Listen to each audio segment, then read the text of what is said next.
So, in this way, they look upon the continuity of life as the same sort of illusion that is produced when you take a cigarette and in the dark whirl it, and the illusion of a circle is created, whereas there is only the one point of fire.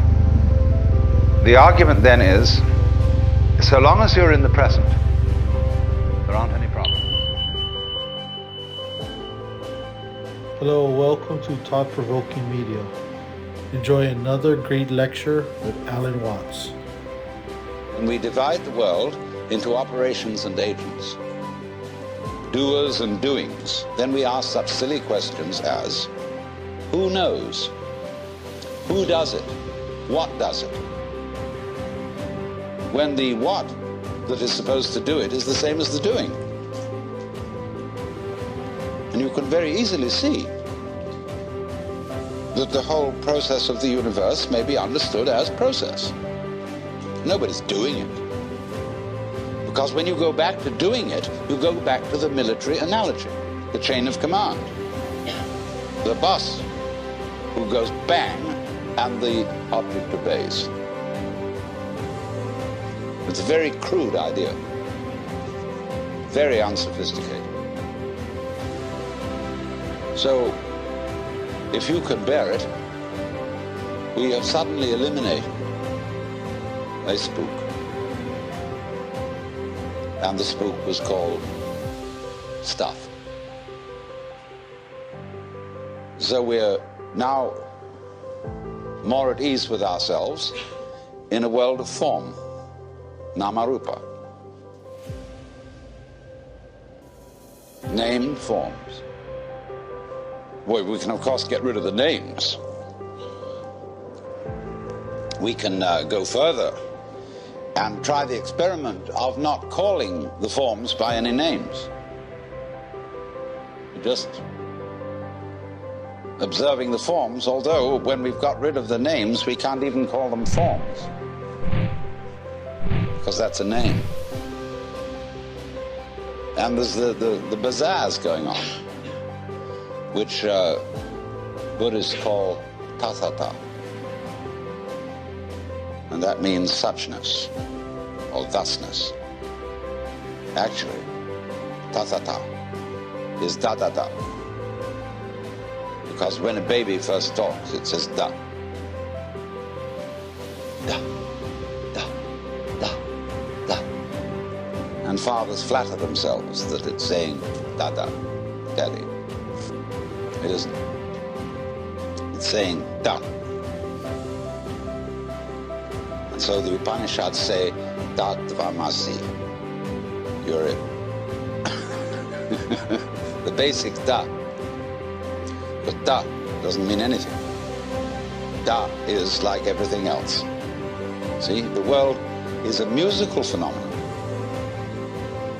Good music never refers to anything except the music itself. You don't ask Mr. Bach, Mr. Ravi Shankar, what do you mean by this music? What is it intended to express?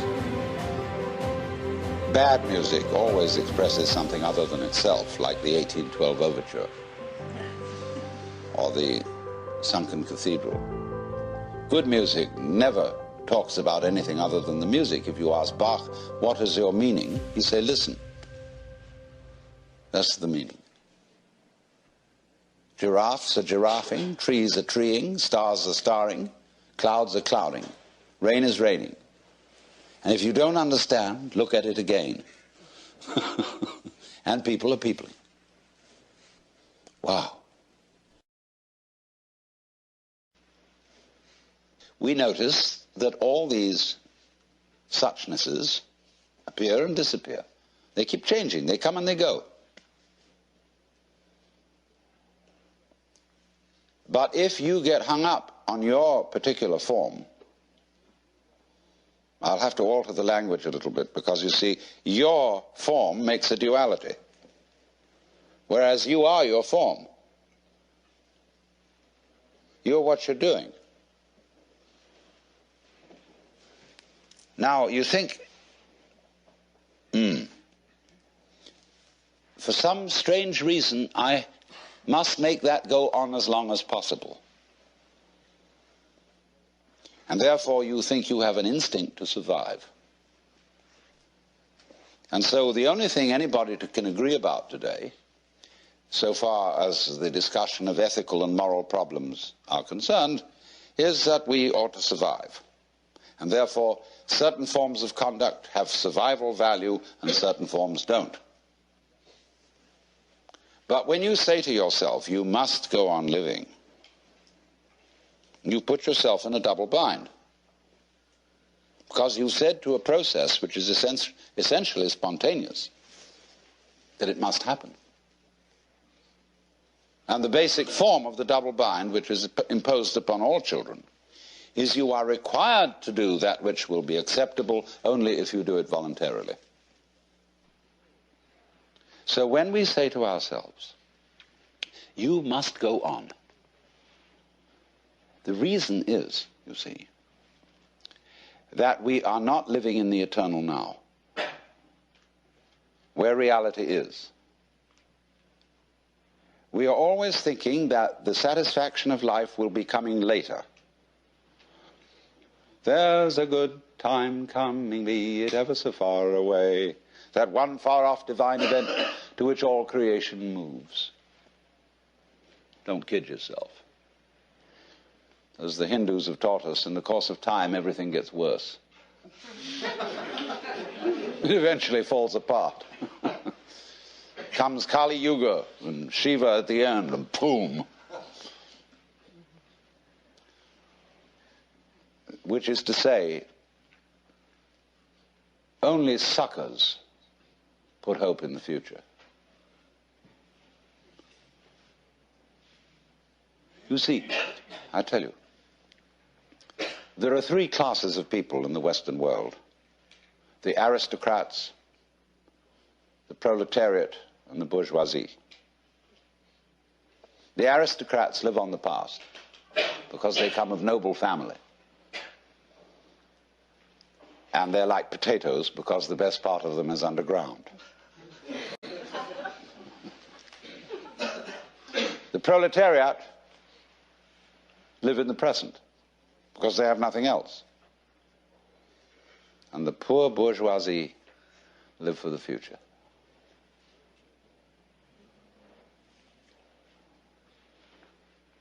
They are the eternal suckers. They can always open to a con game. So when they find out that really there isn't much of a future, you're going to die, they transpose the future into a spiritual dimension. And they figure this material world is not the real world, but the spiritual world is the real world.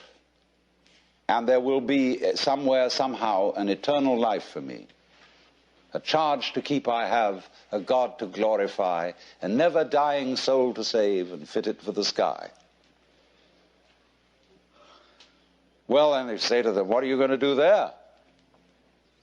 I mean, it's like being in church forever. The children see this immediately. Children, when they hear a hymn like, weary of earth and laden with my sin, I looked at heaven and longed to enter in, they think, oh God. Heaven is to be in church for always. And they think hell is preferable. There's at least some excitement going on. And you see it in medieval art. You go to the Metropolitan Museum in New York and you see Jan van Eyck's painting of the Last Judgment. Heaven on top, hell below. In heaven, everybody's looking like the cat that swallowed the canary, sitting in rows and very smug. God the Father as president, and oh dear. Beneath this, there's a winged skull, like a bat, and squirming bodies, all nude, all being eaten by snakes, and I don't know, there's a fantastic thing going on. But in that You see, Van Eyck had a ball painting that. Because in medieval way, it was the only way you could get away with painting nudes. And sexy scenes, sadomasochistic. See? So that's naturally why hell became much more interesting than heaven. So, therefore, this hope for the future is a hoax. It's a perfect hoax. And maybe we will make spiritual progress. Everybody puts it off. Maybe if I work at yoga for 10 years, 20 years, and do this thing, I will eventually make it to moksha, to nirvana, whatever. That's nothing more than a postponement. It's this business of, because you're not fully alive now, you think maybe someday you will be. Look, supposing I ask you, what did you do yesterday? No, what did I do yesterday? In fact, I've forgotten. So, but most people will say, well, let me see now. Let me get out my notebook. I got up at 7:30 and I brushed my teeth and I read the newspaper over a cup of coffee. And then I looked at the clock and dressed and got in the car and drove downtown and did this and that in the office and so on, and you go on and on and on, and you suddenly discover that what you've described has absolutely nothing to do with what happened. You've described a scraggly, skeletal, fleshless list of abstractions. Whereas if you were actually aware of what went on, you could never describe it. Because nature is multidimensional. Language is linear. Language is scrawny. And therefore, if you identify the world as it is with the way the world is described, it's as if you were trying to eat dollar bills and expect a nutritious diet. Or eat numbers. A lot of people eat numbers. People play the stock market. They're doing nothing but eating numbers. And they're always unhappy. Absolutely miserable. Because they never get anything. So, therefore, they always hope more is coming. Because they believe that if they eat enough dollar bills, eventually something satisfactory will happen. So, eating the abstractions all the time, we want more time. Confucius very wisely said, a man who understands the Tao in the morning may die with content in the evening. Because when you understand, you don't put your hope in time. Time won't solve a thing. So when we enter into the practice of meditation, of yoga, we are doing something radically unlike other human activities. Of course, the way yoga is sold in the United States, like everything else, is that it's supposed to be good for you. It isn't. It has nothing to do with anything that's good for you. It's the one activity which you do for its own sake. And not because it's good for you, not because it will lead anywhere, because you cannot go to the place where you are now, obviously. Yoga is to be completely here and now. That's why the word yog means join. Get with it. Be completely here and now. This is the real meaning of concentration, to be in your center. And the Christian word for sinning in Greek is amatanin, which means to miss the point.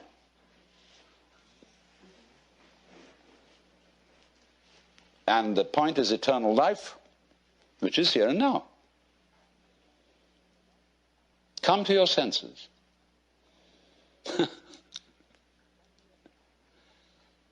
So yoga is defined in Sanskrit, in the Yoga Sutra, Yogas Chitta Vritti Nirodha. Difficult to translate, but roughly, yoga is the stopping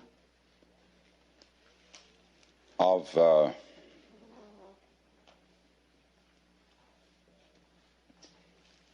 vritti is turning, see, like a wheel, and chitta is consciousness. Turnings in consciousness. In other words, the attempt of the mind to catch hold of itself, which is what we call thinking, worrying. So we could say loosely, yoga is the cessation of thinking. It's not the cessation of awareness, but of symbolizing, trying to touch reality in terms of thoughts, symbols, descriptions, definitions. Give it up. It's not easy because we do it habitually. But until there is silence of the mind, it is almost impossible to understand eternal life, that is to say, eternal now. If you could come to the place where you suspend conceptions, conceptions in Sanskrit are called vikalpa, and so this state is called nirvikalpa, not conceptual. And this will be basic to everything I'm going to talk to you about. To understand non-verbal reality, non-conceived reality, what I call suchness, tathata. It's really very easy. It's too easy. That's why it's difficult. But that when you are fully aware and not thinking, you will notice some amazing absences. There is no past. Can you hear anything past, incidentally? Can you hear anything future? They're just not there to the plain sense of one's ears. Ears are easiest to begin with. Can you hear anyone listening to something else other than sound, you know? Can you hear the listener? No? Well, then presumably it's not there. When you become again as a child and simply forget all that you ever were told and contemplate what is, all these ghosts go away. That's weird. But they just go. And then you enter into the eternal state. Well, there's no problem. Well, then you go back and you collect your opinions again. You think, well, that won't do. How can I be practical and be in that sort of state? Well, I remember in the Sermon on the Mount that Jesus said a lot of things about this. Consider the lilies of the field, how they grow. They toil not, neither do they spin. And yet Suleiman in all his glory was not clothed like one of these. And if God so clothes the grass of the field, which today is and tomorrow is cast into the oven, shall he not much more clothe you, faithless ones? Wow. So, do not worry about tomorrow, saying, what shall we eat, what shall we drink, or how shall we clothe ourselves? Oh, the rabble seeks after these things. Sufficient to the day is the worry of it. Nobody ever preaches a sermon on that text.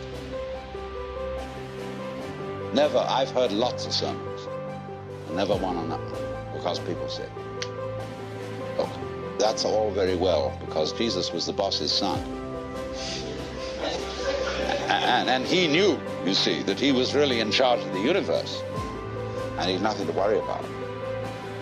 But we have to be practical. Oh? What do you suppose the gospel was? The good news.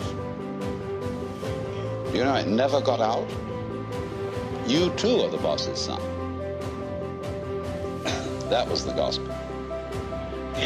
If Jesus had lived in India, they wouldn't have put him to death, because everybody in India knows that we're all God in disguise. So if he had said, I am the Father, are one, in India they would have said, hooray, you know? Lots of people in India know that perfectly well. But here, that's a no-no. Who the hell do you think you are? You own the place? You keep your position. You're just a creature. Thank you for spending your time with Thought Provoking Media.